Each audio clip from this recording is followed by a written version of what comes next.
নাগরিক party NCP এবং 10 দলীয় নির্বাচনী ঐক্যের পক্ষ থেকে সবাইকে শুভেচ্ছা জানাচ্ছি। আজকে আমি মূলত এসেছি আমার এলাকায়, ঢাকা 11-র অন্তর্গত ভাটারা থানার অন্তর্গত এই এলাকায় আমি এসেছি নূরের চেলায় গণসংযোগে। মূলত আমরা সকাল থেকে এই গণসংযোগ প্রক্রিয়া শুরু করি এবং আমরা সারাদিন মানুষের কাছে যাই, দোকানপাটে যাই, এই এলাকার বিভিন্ন স্পটে যে সমস্যাগুলো রয়েছে সেই সমস্যাগুলো মানুষের কাছ থেকে শুনি। সমস্যার পরিকল্পিত বাস্তবায়নযোগ্য সমাধান কি হতে পারে সেই সমাধানের বিষয়ে তাদের সাথে আমরা কথা বলি, সেটার জন্য চেষ্টা করি এবং আমরা আমাদের নির্বাচনী ইস্তেহার বা পরিকল্পনা সেটা আমরা যুক্ত করি।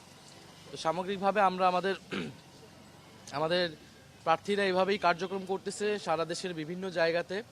এছাড়া আমাদের যেটা কেন্দ্রীয়ভাবে আমাদের 10 দলীয় ঐক্যের পক্ষ থেকে বিভিন্ন জায়গায় গতকাল দেখেছেন যে উত্তরবঙ্গে নির্বাচনী সভা হয়েছে, যেখানে বাংলাদেশ জামাত ইসলামী সম্মানিত আমির উপস্থিত ছিলেন, আমাদের পঞ্চগড়ে সার্জিস আলম, রংপুরে আক্তার হোসেন আমাদের সদস্য সচিব, তারা সেখানে নির্বাচনী জনসভা করেছেন।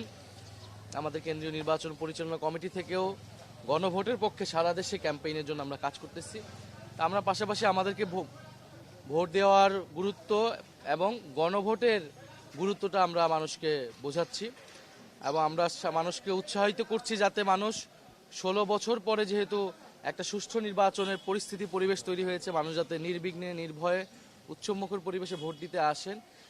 এবং কারণ এবারের ভোটটা একেবারেই নতুন এবং বাংলাদেশের ভাগ্য পরিবর্তনের ভোট, যেহেতু গণভোটও একসাথে হচ্ছে, মানুষ যাতে এই ভোট কোনোভাবেই এই ভোট প্রদানে ভয় না পায়। কারণ আমরা দেখছি বিভিন্ন এলাকায়, ইভেন আমার এলাকাতেও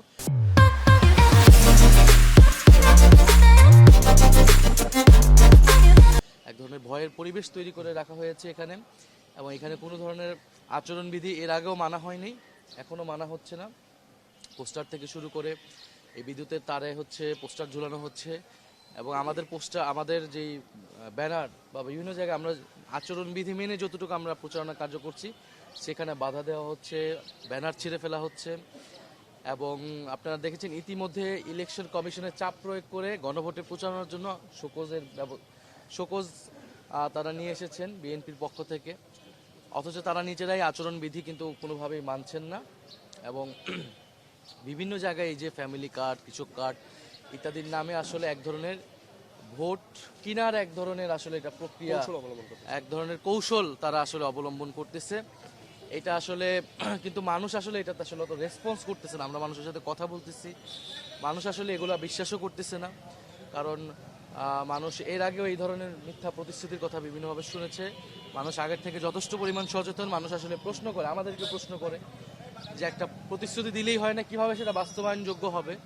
ফলে আমাদের যারা প্রতিদ্বন্দ্বী জোট রয়েছে তারা যে বিভিন্ন মিথ্যা আশ্বাস দিচ্ছেন, তারা আসলে বাস্তবায়নের কোনো রূপরেখা তারা নাই। এবং এগুলো আসলে আমাদের দেশের জাতীয় যে সমস্যা এই মুহূর্তে এবং ভবিষ্যৎ সরকারের, পরবর্তী সরকারের যে দায়িত্ব, সে তুলনায় এই সমাধানগুলো খুবই অপ্রতুল। আপনি কয়েকটা কার্ড দিবেন, সে কার্ডে কিছু টাকা দিবেন, সেটা সোশ্যাল সেফটি নেটসের আওতায়। সোশ্যাল সেফটি নেট অলরেডি বাংলাদেশে কিন্তু এটা কার্যক্রম রয়েছে, আপনি সেটাকে জাস্ট রাজনৈতিক প্রণোদনা হিসেবে ব্যবহার করতেছেন।